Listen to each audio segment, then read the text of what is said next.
libur lagi. Mau libur lagi. Tenang. Minggu depan kita masih ada long weekend. Jadi dipuas-puasin liburan di. Tapi nanti ada tugas ya, Bu. Itu kita lihat nanti ya.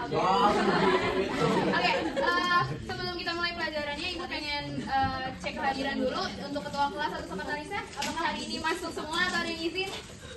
Oh, nggak ada yang izin, alhamdulillah. Berarti pada semangat nih belajar. Nah, oke. Alangkah baiknya sebelum kita mulai belajar supaya pembelajaran hari ini lancar dan ilmu yang kalian dapat itu bermanfaat, ketua kelas boleh pimpin doanya. Sebelum memulai teman-teman semua, kita berdoa menurut agama dan kita masing-masing. Berdoa dimulai. Doa selesai. Alhamdulillah. Terima kasih Alvin untuk sudah memimpin doa. Oke, hari ini kita akan belajar melanjutkan pertemuan minggu lalu, di mana kita akan belajar tentang akuntansi perusahaan manufaktur. Di sini ada yang tahu nggak sih perusahaan manufaktur itu apa? Kayak udah ada yang kebayang belum? Udah ada yang baca dulu di sebelumnya di rumah?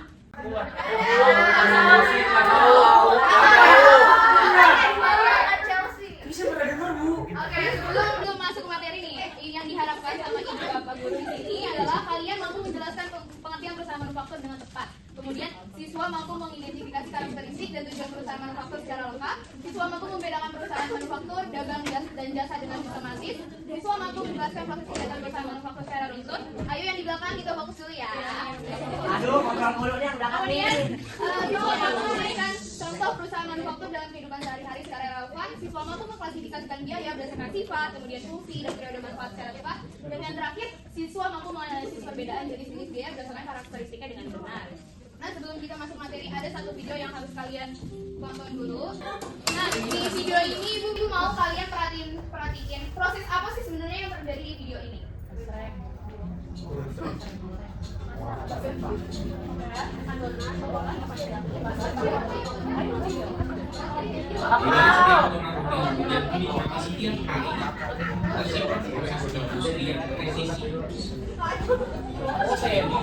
Nah, jadi kira-kira proses apa yang terjadi di dalam video ini? Produksi, benar. Jadi apa? Pengolahan bahan mentah, betul banget. Oke, jadi ibu izin untuk menyimpulin ya. Jadi di dalam video ini adalah proses produksi di mana suatu perusahaan itu mengelola barang baku menjadi sebuah barang jadi. Nah, di dalam video ini contohnya adalah pabrik roti.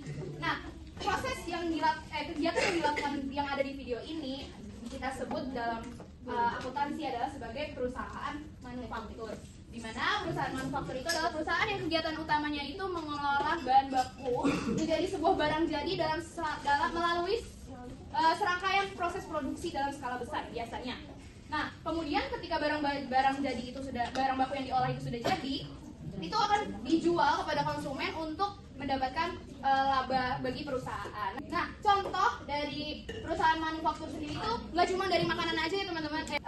Manufaktur itu nggak cuma kayak bahan baku, bahan mentah. Karena tadi videonya roti, oh berarti perusahaan manufaktur itu cuma perusahaan yang memproduksi makanan aja. Enggak, perusahaan manufaktur itu intinya adalah perusahaan yang membuat suatu produk. Di sini ada karakteristik perusahaan manufaktur. Nah, karakteristik ini tuh yang jadi ciri khas khusus perusahaan manufaktur yang bakal ngebedain si perusahaan manufaktur ini dengan perusahaan jenis lainnya. Kayak yang pertama, mengolah bahan baku menjadi barang jadi. Yang menghasilkan barang berwujud itu yang bisa dilihat, kemudian kalian bisa sentuh. Yang ketiga, membutuhkan pabrik atau tempat produksi. Yang keempat, ada proses produksinya. Nah, yang kelima, karakteristik yang kelima, ada persediaan yang lebih kompleks. Nah, di perusahaan manufaktur ini ada 3 persediaan. Di mana yang pertama itu adalah persediaan bahan baku. Yang namanya kita bikin suatu produk, pasti kan kita butuh bahan bakunya gitu. Nah, ini nih ada kita taruh bahan baku itu di persediaan bahan baku atau raw material. Contohnya kalau konteksnya adalah perusahaan roti. Kira-kira persediaan bahan bakunya itu apa? Kalau konteksnya perusahaan pabrik roti.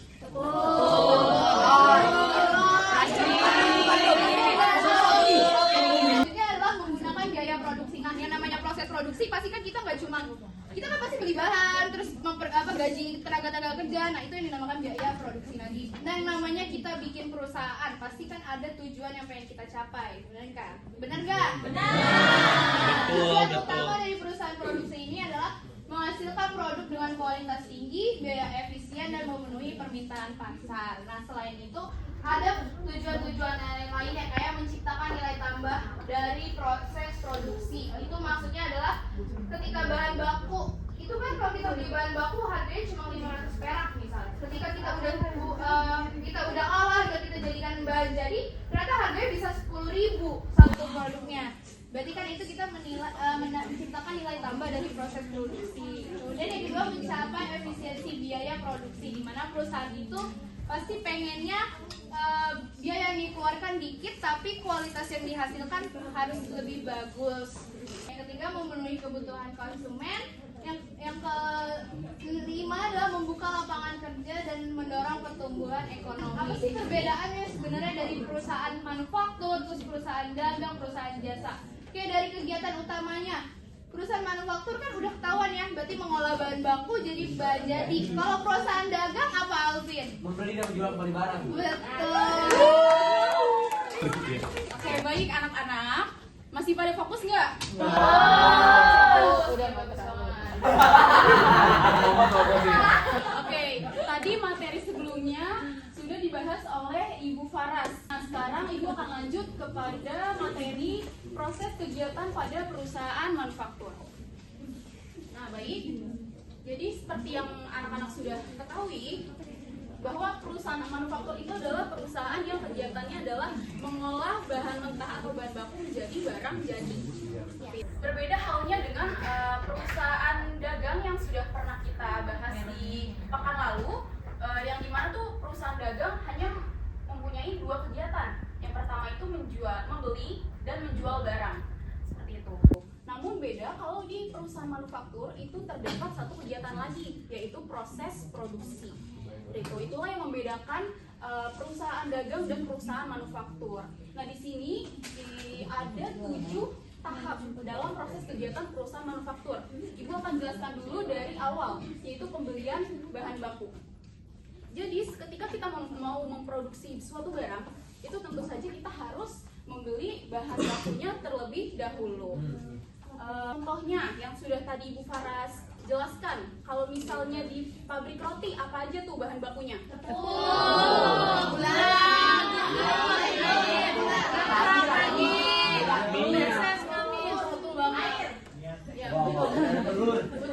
Betul. Nah, itulah yang dinamakan bahan baku atau bahan mentah yang akan kita produksi untuk membuat suatu roti, seperti itu. Kemudian setelah bahan bakunya sudah dibeli, lanjut kepada penyimpanan bahan baku. Kenapa harus disimpan terlebih dahulu? Biar gak busuk. Betul, karena kita harus menjaga kualitas dari bahannya, seperti itu. Simpannya di mana anak-anak? Kulkas. Kalau sepatu gimana? Oke, selanjutnya tadi tahapan yang ketiga adalah proses produksi. Nah, inilah inti dari perusahaan manufaktur. Inilah yang membedakan antara manufaktur dengan perusahaan dagang. Proses produksi ini adalah bahan baku yang sudah kita beli tadi itu diolah. Jadi tadi ada tepung, ada telur, ada gula, seperti itu diolah menjadi sebuah roti, gitu ya. Itulah proses produksi. Nah, biasanya di dalam proses produksi itu melibatkan 3 unsur biaya. Apa aja tuh tadi? Udah disebutin sama Ibu Faras. Yang pertama, Bahan baku. Biaya tenaga kerja langsung. pabrik, bagus. Yeay. Nah, itulah biaya yang terlibat dalam proses produksi. Nah, sampai sini udah paham? Paham banget. Selanjutnya adalah contoh dari perusahaan manufaktur yang ada di Indonesia. Nah, perusahaan manufaktur ini tidak hanya bergerak di dalam satu sektor aja, tapi bergerak di beberapa sektor seperti industri makanan dan minuman yang sudah pernah kalian tahu nih, pasti ada PT Indofood, PT Mayora, terus PT Unilever. Nah, itulah yang memproduksi makanan-makanan atau minuman-minuman kemasan yang sering kita konsumsi, misalnya mie instan, ya seperti itu. Lalu yang kedua ada industri otomotif. Contohnya PT Toyota, PT Astra, PT Honda yang menghasilkan sebuah kendaraan ataupun komponen dari kendaraan itu sendiri. Lalu yang ketiga ada industri elektronik. Contohnya seperti PT Sharp, PT Sony, betul, PT Samsung, terus PT Panasonic. Apple. Iya betul. Nah, perusahaan itulah yang memproduksi sebuah alat elektronik seperti ini nih yang kita tahu ini TV. Ini kan dari perusahaan industri manufaktur elektronik. Nah, anak-anak, sepertinya Ibu ngelihat kalian udah mulai hilang fokus, hilang arah. Iya, aduh. Jadi Ibu mau, iya, Ibu Kemana ya? mau tes kefokusan kalian dulu. Orang nggak fokus, tes fokus. Ya, jadi di sini ada Ibu ada game namanya say the word on beat.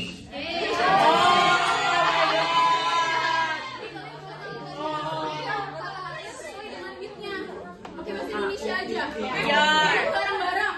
Oke, siap. Ya.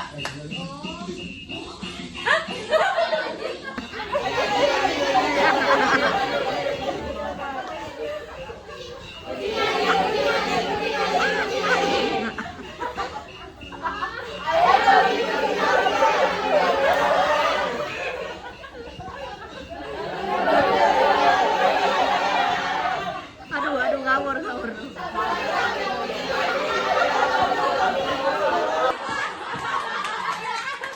Bisa ya? Bisa. Satu nih. Waduh. Udah siap ya, udah siap ya. Oke, 1, 2, 3.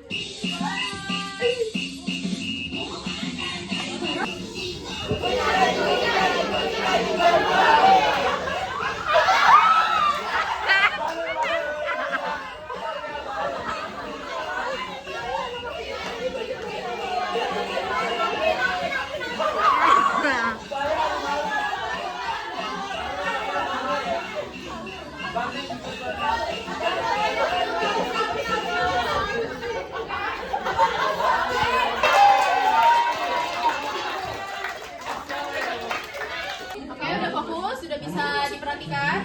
Oke, baik. Untuk materi selanjutnya, kalian kan tadi sudah mengetahui proses produksinya, proses kegiatan dari perusahaan manufaktur. Lalu yang kedua, juga tadi contoh dari perusahaan manufaktur yang ada di Indonesia. Nah, sekarang kita akan ke materi yang agak lebih inti lagi, yaitu penggolongan biaya produksi. Yang pertama, Ibu akan bahas dulu berdasarkan sifatnya. Yang pertama ada biaya tetap atau fixed cost. Nah, biaya tetap ini adalah biaya yang jumlahnya tetap meskipun jumlah produksinya ini naik ataupun turun. Di sini Ibu udah kasih contoh, misalnya yang pertama biaya sewa gedung, pabrik, kantor, atau toko. Kenapa disebut sebagai biaya tetap? Karena ketika perusahaan memproduksi barang, entah mau 1000 barang, 100 barang, 10.000 barang, mau sedikit atau sebanyak apapun, biaya sewa yang akan dikeluarkan itu akan tetap sama. Maka dari itu termasuk ke dalam biaya tetap atau fixed cost. Lalu yang kedua ada biaya gaji. Nah, gaji yang dimaksud di sini adalah gaji karyawan tetap seperti kepala produksinya, staf produksinya, staf pabriknya, seperti itu. Jadi sama halnya dengan biaya sewa. Seberapa banyak pun produksi yang akan dijalankan pada hari itu tidak akan mempengaruhi biaya gaji yang akan dikeluarkan. Karena itu akan sudah sesuai dengan perjanjian dan kesepakatan di awal. Bagaimana anak-anak masih semangat gak? Semangat! Masih semangat dong? Harus semangat atau udah Masih enggak? sedikit. Harus semangat ya, harus semangat. Karena kan kita lagi bahas materi yang sangat menyenangkan banget. Sangat seru. Wah, seru banget. Gitu ya. Jadi anak-anak hari ini Ibu akan mengajak kalian belajar santai tapi pasti. Pasti apa? Pasti paham tentang jenis-jenis biaya dalam akuntansi biaya. Tenang aja karena materinya tuh relate banget kok sama kehidupan sehari-hari. Jadi pastinya mudah dipahami. Oke, sekarang kita mulai dari yang pertama ya, anak-anak, yaitu biaya variabel. Biaya variabel. Variable cost. Jadi biaya variabel adalah biaya yang bisa berubah-ubah sesuai dengan jumlah produksi atau aktivitas perusahaan. Coba kalian bayangin, kalau misalkan kalian punya usaha, terus kalian punya usahanya usaha minuman deh. Kalau misalkan pembelinya itu cuma 5 orang, apa yang terjadi? Bahan bakunya kan jadi lebih dikit, karena pembelinya cuma 5 orang doang. Gitu kan? Nanti kan bahan bakunya jadi lebih dikit. Tapi coba bayangin kalau seandainya usaha kalian tiba-tiba rame, viral di TikTok, itu pembelinya jadi 200 orang. Apa yang terjadi? Bahan bakunya bertambah, sukses. Iya, sukses ya. Bahan bakunya bertambah, alhamdulillah. Bagaimana Mas? Semakin banyak produksinya, biaya variabelnya semakin banyak. Jadi kita bisa simpulkan bahwa ya kalau misalkan ini case-nya itu adalah kita usahanya usaha minuman. Berarti kan kalau misalkan produksinya makin banyak, biaya untuk membeli susu, gula, kap, sedotan dan lain-lain kan ikut naik. Itulah yang dinamakan dengan biaya variabel. Nah, biaya variabel ini menarik ya. Kenapa menarik? Karena dalam perusahaan biaya variabel itu sangat penting. Karena perusahaan itu harus bisa memperkirakan, nah, kalau produksinya naik, apakah keuntungannya juga tetap naik? Atau justru malah biaya pengeluarannya jadi besar gitu. Jadi di dalam perusahaan ya kita tuh harus bisa memperkirakan, kita harus bisa menghitung biaya variabel supaya kita bisa menentukan ya, kita bisa menentukan seberapa, kita bisa memperkirakan kira-kira kalau seandainya produksinya itu banyak, terus biaya variabelnya tuh yang berubah-ubah tuh berapa sih? Oke, next slide. Selanjutnya adalah biaya semi variabel atau mixed cost. Nah, ini tuh unik ya. Dari namanya aja semi variabel, mixed cost. Jadi biaya semi variabel itu adalah biaya campuran atau gabungan dari biaya tetap dan biaya variabel. Gitu. Contoh mudahnya, listrik. Kenapa listrik jadi biaya semi variabel? Kita ambil contohnya kafe deh. Kalau misalkan kafe lagi sepi pelanggan, harus tetap bayar listrik gak? Harus tetap bayar listrik ya. Tapi beda cerita kalau seandainya di dalam satu kafe itu kita pakai AC-nya tuh non-stop, kita pakai mesin kopinya non-stop, dipakai terus, kipas anginnya nyala terus, tagihan listriknya jadi naik gak? Jadi lebih naik. Berarti artinya biaya listriknya juga jadi lebih naik, lebih besar, lebih mahal. Itulah biaya semi variabel. Nah, dalam bisnis biaya semi variabel itu penting juga ya dalam perusahaan, karena dalam perusahaan biaya semi variabel itu jadi dalam perusahaan biaya semi variabel itu kita harus bisa memperkirakannya. Kenapa kita harus bisa memperkirakan biaya semi variabel? Contohnya tadi listrik. Karena kalau misalkan kita bisa memperkirakan biaya semi variabel, perusahaan itu bisa lebih efisien dan tidak boros operasional. Kita bisa memperkirakan, oh kira-kira dalam satu bulan pengeluaran untuk listrik kafe itu contohnya 1 juta. Itu kasarnya gitu. Berarti kalau seandainya lagi rame, oh paling enggak maksimalnya 1.500.000. Tapi paling tengah-tengah banget itu 1 juta. Nah, itulah biaya semi variabel. Next, Pak Yohanes. Biaya produksi. Oke. Sekarang kita masuk ke biaya produksi. Siapa yang tahu biaya produksi itu apa sih? Biaya produksi, namanya aja biaya produksi. Jadi biaya produksi itu adalah biaya yang digunakan untuk mengubah bahan baku menjadi barang jadi. Itu namanya biaya produksi. Betul. Contohnya, kita ambil contoh usaha roti lagi deh. Kayak tadi Bu Faras dan Bu Desti gitu ya. Tepung, itu masuknya ke bahan baku. Betul? Kalau seandainya chef itu masuknya ke mana? Tenaga kerja langsung, ya kan, karena dia langsung membuat rotinya. Itu namanya tenaga kerja langsung. Oven, listrik itu masuknya ke overhead pabrik atau BOP. Benar sekali. Nah, biaya produksi ini tuh sangat krusial ya anak-anak. Kenapa krusial? Karena dia tuh kaitannya langsung dengan HPP. HPP itu apa? Harga pokok produksi. Dia langsung kaitannya dengan harga pokok produksi. Gitu. Oke, next. Yang terakhir, biaya pemasaran. Menurut kalian kalau seandainya barangnya udah jadi, terus bisa langsung laku nggak sih? Otomatis laku nggak barangnya? Belum ya, belum tentu laku. Maka dari itu kita perlu yang namanya biaya pemasaran.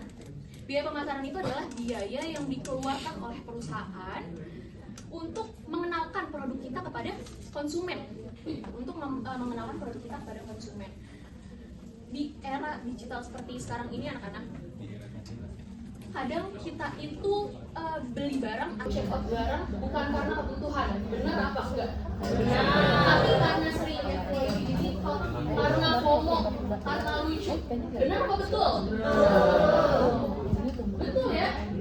Siapa di sini yang pernah check out barang cuma karena FOMO, cuma karena lucu? Apa enggak? Sering banget nih lewat FYP, banget ya.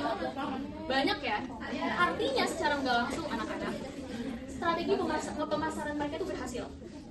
Karena kenapa? Karena kalian beli bukan karena kebutuhan, tapi karena lewat FYP di TikTok, apa enggak karena rekomendasi dari teman dan lain sebagainya. Oke, sampai sini apakah dapat dipahami anak-anak? Ada yang mau bertanya? Kalau ada yang mau bertanya silakan. Iya, aku saya izin bertanya ya Ibu. Anak-anak tolong dengerin pertanyaan Agni ya. Dengerin ya teman-teman. Apakah biaya besar selalu berarti perusahaan nggak efisien? Apakah biaya besar selalu berarti perusahaan tidak efisien? Jawabannya apakah kalian tahu? Jawabannya kira-kira apa? Tidak selalu. Belum tentu Bu. Tidak selalu. Sudah selalu nih ya. Kalau misalkan kalau misalkan perusahaan itu biayanya besar, apakah selalu artinya perusahaan itu tidak efisien? Jawabannya tidak selalu. Kenapa? Karena walaupun biaya yang dikeluarkan itu besar, bukan berarti artinya perusahaan itu buruk. Jika nih dengan catatan bahwa pengeluaran biaya itu tuh untuk menunjang kualitas produknya supaya lebih bagus, pelayanannya juga jadi ditingkatkan supaya lebih bagus, terus penjualannya jadi lebih tinggi. Jadi yang terpenting adalah bagaimana suatu perusahaan bisa mengelola biaya tersebut menjadi sebuah keuntungan dan manfaat bagi perusahaan. Itu yang penting. Oke anak-anak, jadi tadi Ibu Aika sudah menjelaskan materi mengenai apa? Apa? Masih ada yang ingat ya? Produksi. Biaya produksi, pemasaran, variabel. Nah, di sini Bapak ini pengen ngajak kalian mikir nih. Semisal nih kalian udah punya PT manufaktur. Mau gak punya perusahaan manufaktur? Oke. Nah, kira-kira biaya yang bakal dikeluarin itu apa aja sih? Di perusahaan manufaktur itu? Biaya overhead, Biaya donasi dan umum. apalagi fixed cost. Nah, oke. Nah, teman-teman atau anak-anak, jadi di sini aku mau ngajak pikir lagi nih kalian nih. Iya, kalian tuh aku teman-teman semua di sini gitu. Oke, apakah di perusahaan itu kira-kira cuman ada biaya produksi doang sama pemasaran doang? Tidak. Nah, biaya lain-lain itu bakal kita sebut sebagai biaya administrasi atau biaya umum. Nah, kira-kira biaya umum ini apa sih? Ada yang tahu gak? Ada yang pernah dengar gak sebelumnya? Belum. Oke, jadi biaya administrasi dan umum ini itu adalah biaya yang berkaitan dengan operasional perusahaan. Nah, secara gak langsung itu ini bukan merupakan biaya yang terkait dengan produksi maupun biaya pemasaran. Nah, contohnya ini ada banyak nih anak-anak. Ada biaya gajian staf administrasi, ada biaya alat tulis kantor, biaya internet, biaya telepon, biaya listrik. Kalau tadi kita udah membahas mengenai penggolongan biaya berdasarkan fungsinya, jadi sekarang anak-anak kita akan membahas mengenai penggolongan biaya berdasarkan manfaatnya. Nah, pertama kita akan membahas mengenai biaya pengeluaran modal atau capital expenditure. Nah, secara garis besar, buat biaya pengeluaran modal ini merupakan biaya yang manfaatnya dapat digunakan sebanyak lebih dari satu periode.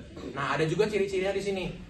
Yang pertama, ciri-cirinya mempunyai manfaat yang jangka panjang. Terus ada juga yang kedua, menambah nilai aset. Lalu yang ketiga, itu dicatat sebagai aset. Nah, contohnya di sini ada yang tahu gak? Ada yang tahu? Ada yang tahu? Pembelian mesin produksi. Iya, betul, pembelian mesin produksi. Kendaraan operasional. Kendaraan. Gedung, apalagi? Dan lain pabrik. Oke. Nah, yang kedua, ada biaya pengeluaran pendapatan. Nah, biaya pengeluaran pendapatan ini berkebalikan dengan yang tadi. Pengeluaran modal. Kalau pengeluaran modal tadi apa?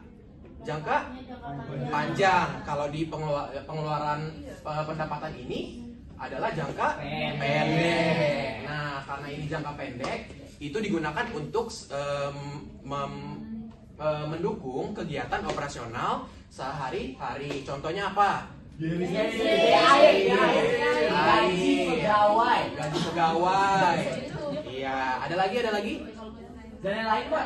Perawatan rutin dan pemeliharaan. Nah, ada juga ciri-cirinya di sini. Tadi yang udah disebutin apa? Pertama, manfaatnya jangka pendek. Terus, nah, dicatat sebagai beban. Oke, pinter ya di sini ya. Oke, next.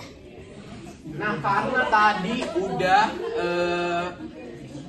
dijelasin banyak materi nih. Nah, di sini Bapak mau mengajak kalian untuk merefresh lagi nih apa yang udah disampaikan dari ibu-ibu yang depan di sini tadi. Ibu-ibu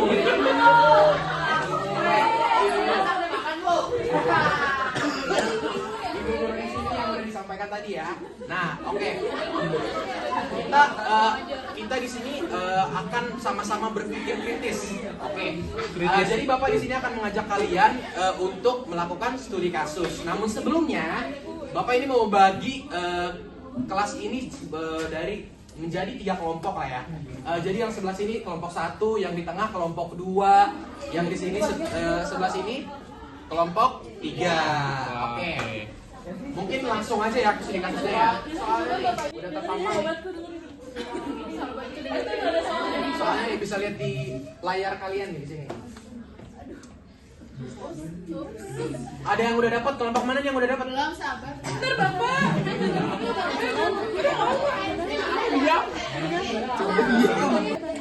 Waktunya sisa 1 menit lagi ya. Oh, Rafli udah dapat nih. Oke, silakan Rafli. Di sini aja kan ya Pak? Maju dong, ke depan dong. Ayo. Tepuk tangan dulu dong buat Rafli dong.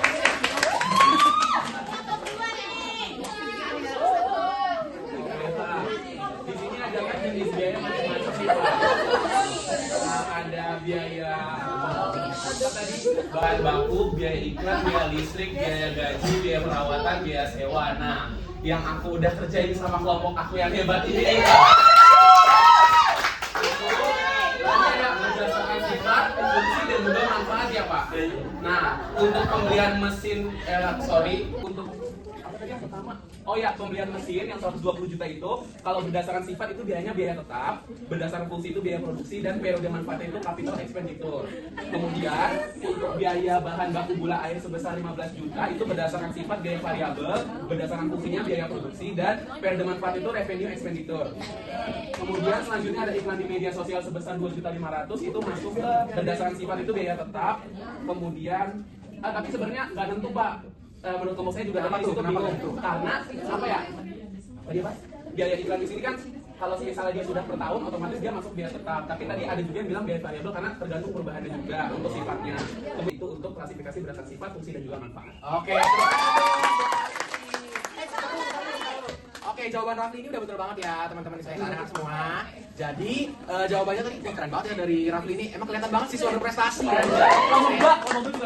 Oke, tepuk tangan dulu buat kelompok 2. Nah, karena tadi Rafli ini udah ngejawab nih, jadi Bapak mau ngasih hadiah nih buat kelompok 2 nih. Mungkin boleh perwakilannya Rafli ini lagi. Buat ini ngasih. Oke, gimana nih itu studi kasus dari Bapak Yohanes? Bisa cukup membantu gak kalian buat memahami penggolongan biaya-biaya?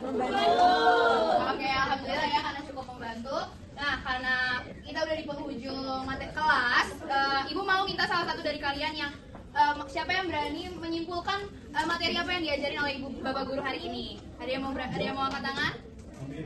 Oke, Hanas boleh. Jadi materi yang dibahas hari ini tentang perusahaan manufaktur. Manufaktur itu sangat berkaitan dengan proses produksi dan pengelolaan biaya supaya perusahaan itu bisa menghasilkan produk dan mendapatkan laba. Oke, terima kasih ya.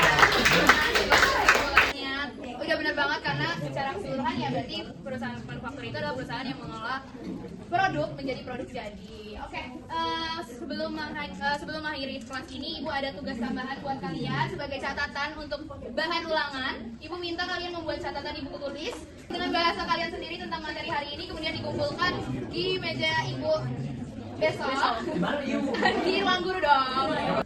Sebelum mengakhiri kelas hari ini, langkah baiknya kita berdoa untuk semoga ilmu yang kita pelajari hari ini bisa bermanfaat bagi kita semua. Ketua kelas boleh dipimpin doanya. Teman-teman semua, sebelum kita mengakhiri kelas hari ini, sebaiknya kita berdoa menurut agama dan percaya masing-masing. Berdoa dipersilakan. Berdoa selesai. Oke, alhamdulillah karena kelas hari ini sudah selesai. Kurang mohon maaf dari Bapak Guru, Ibu Guru atas mungkin ada kekeliruan dalam penjelasan materi hari ini. Terima kasih anak-anak atas partisipasi semangat belajarnya hari ini. Sampai bertemu 2 minggu ke depan. Assalamualaikum warahmatullahi wabarakatuh.